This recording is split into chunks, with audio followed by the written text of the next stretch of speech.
Hello there everyone, it's Ariana here, and you're probably wondering why I didn't do my normal intro. I only do like, hello Mayflower, it's Ari May here. Well, as you can tell by the title of the video, this is a pretty straightforward, pretty serious video. This past weekend was hell. This past weekend was complete and utter hell. No other way to describe it. So it all started Friday night. I'm just gonna get right into it. All started Friday night.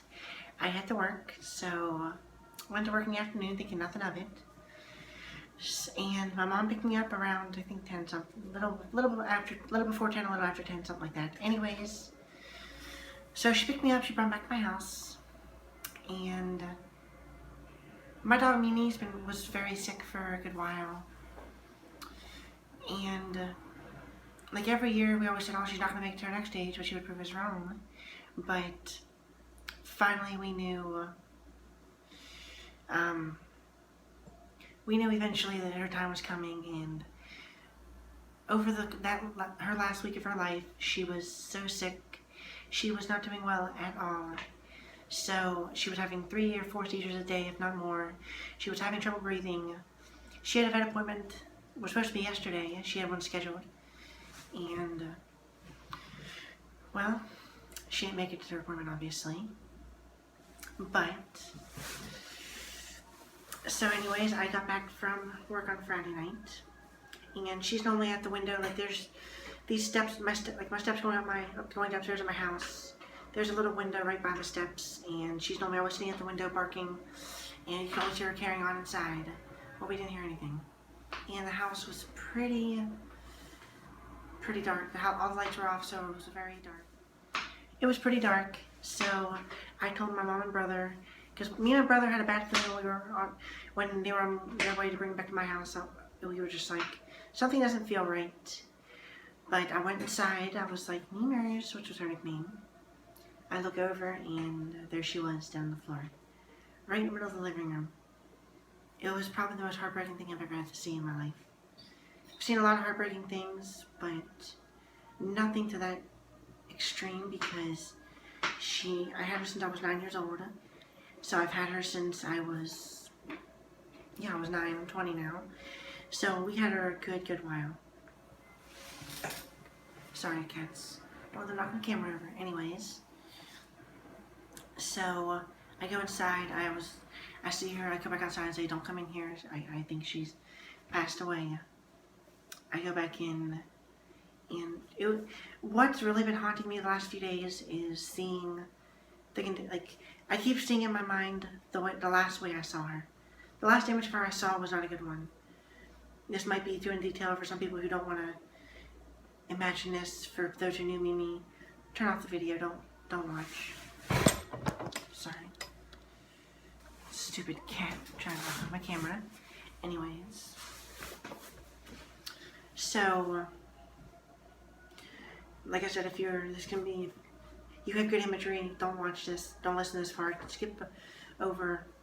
But I went inside. Her mouth was wide open, her head was turned sideways, her eyes were wide open, and it looked like she tried to like a belly flop and pull like all her legs. Let's say those were her front legs, they were just spread open as far as they could go. Not really the best at doing that, but just, yeah, she was pretty much laying on her stomach, and you could tell she was trying to gasp for air whenever she passed. It was sad to see her like that, but that's a part of life, and if you have an animal, obviously it's going to die. Just like family members in your life, eventually they're going to pass away. Death's a part of life. We're all born with the same destiny. No matter what anyone accomplishes in life, we're all born with one destiny, and that's to die. It sounds a bit dark, but it's the best way to explain it. So I went back inside. My mom was bawling, and I was just like, I didn't know what to react. Like, my mind was just like numb at the moment. I was just like, I went upstairs, grabbed a blanket, covered her up, and sorry, had to get the cat out of the way. Anyways, so went upstairs, grabbed a blanket, covered her up. I went to my neighbor's house, I said, hey, you guys have a shovel? Can I borrow it? Can I bury her? They said, yeah, no problem. So my brother called my father. And then this is where the second part of the video. If you talk about title, my dog passed away and I was assaulted. Yes, my father's the one who assaulted me. I'm getting to that. I can't tell you guys every detail because it's a legal issue now, but I'm going to tell you guys some.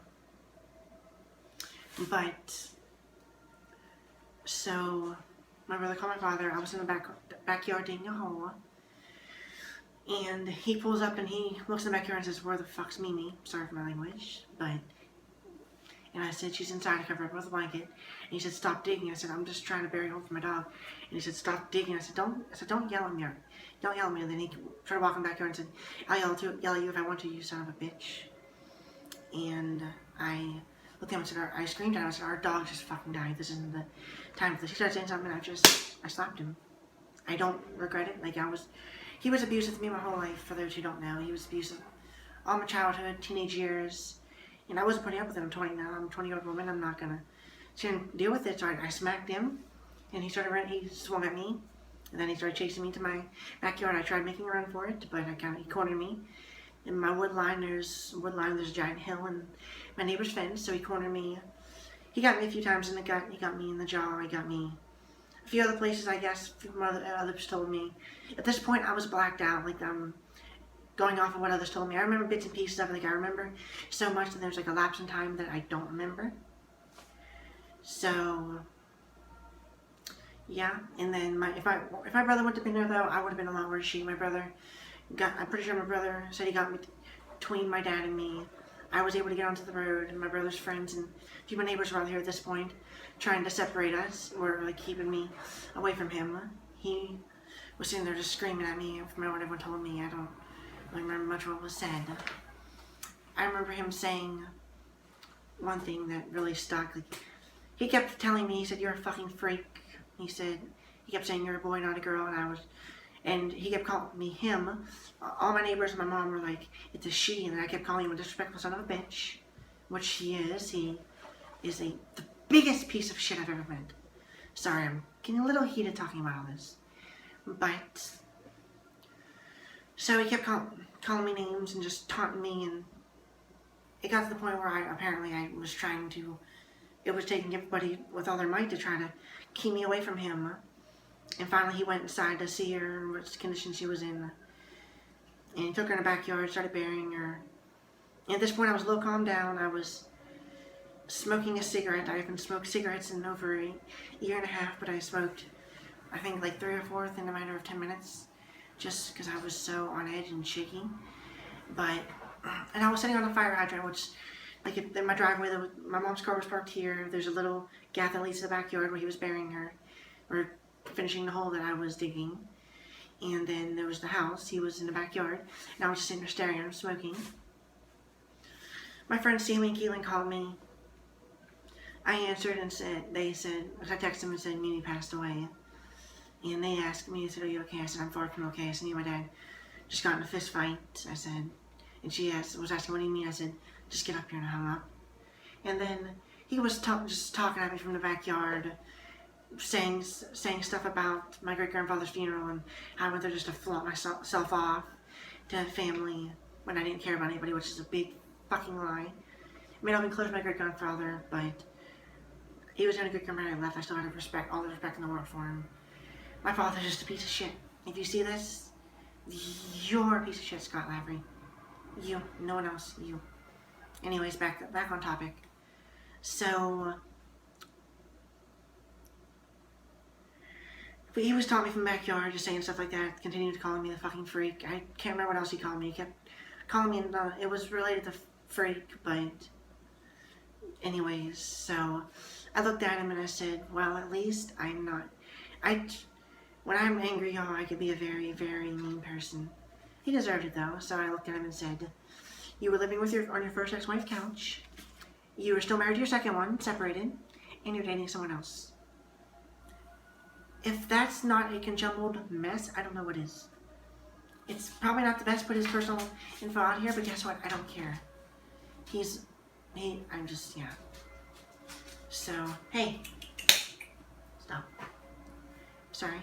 Anyways, so, and one thing he kept telling us was, he kept yelling on the road, he kept threatening all my neighbors, my 60-year-old neighbor, my other neighbor and her son, and everyone else who was out there, he kept threatening everybody. And he kept looking at my mom, and he looked at me and said, "This is all your fault." And I said, "How is it my fault?" I said, "She's an old dog. Death comes with having an animal. Get over it." I said, "It's sad," but I said, "This is..." Anyways, so he said, "It's your fault because your mother had to come pick you up from work, and you guys left her alone, and you guys are the reason she passed away, and I'll never forgive any of you. Excuse me, you didn't go to work till after I did. I left for work a little before 1 o'clock. You didn't have to work till 5 o'clock. You worked 5 to 10.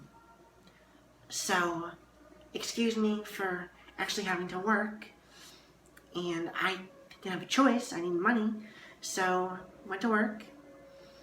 I had to go to work, and then I was here, his excuse would have been, "Oh, you were here, you didn't do anything to save her, this is all your fault." That's how he is. He's so contradictory. I think that's what I was looking for. And such a backwards person. He was just yelling every name in the book. And just, yeah. Hey. Stop. Sorry. Kittens don't know how to stop eating in the stuff. I apologize for the noise in the background. Anyways, so, my friend Sammy and Keelan came up, and I don't really remember much, but they came up, and I guess my mom, Sammy, and Keelan were trying to get me in the car, my friend Keelan's car, and I guess I wasn't having it. I was fighting back with all my might. I kept trying to slip out. But I slipped out, I kept trying to go back and fight him. And my friend Caitlin finally went off down the road to get the cops. And Sammy had me on the ground at this point, trying to keep me on the ground, keep me away from him. I kept trying to slip out. And I was still in my work uniform when all this happened. I was home from work not even 10 minutes when all this started going down. So, all this started going down. My friend Caitlin brought the cops up. And the cop came up and looked at my dad and said, "You stay over there." Put his hands on the car, put him in handcuffs, put him back of the car.